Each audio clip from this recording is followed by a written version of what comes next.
The Bible is an infinite source for research, history and law, science and prayer. According to the Catholic canon, the Bible is composed of 73 books over a period of 15 centuries.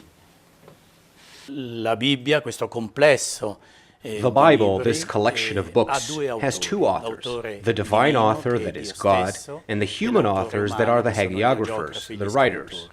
God, as divine author, inspired and assisted the intelligence, will, and operative faculties of these men. In other words, the qualities required in a writer. Then they composed the texts using their literary qualities.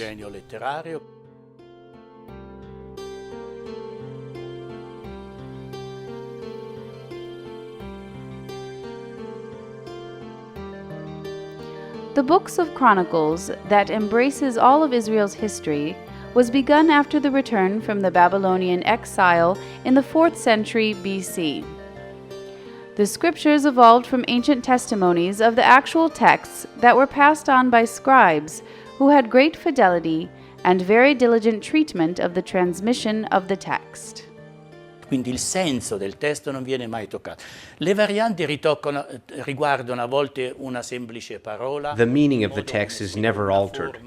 Variants have to do with single words, verbal forms, or sometimes a substitution in a given text, but never the substance of the text itself.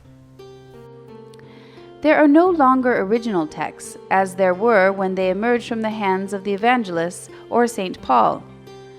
However, copies that are very close to the original still exist today. They are fragments that were transmitted in the first 3 centuries of the Church and manuscripts that can be admired in the Vatican Library, at the Studium Biblicum Franciscanum in Jerusalem, and at the Biblical Societies or many other museums that preserve so many important copies.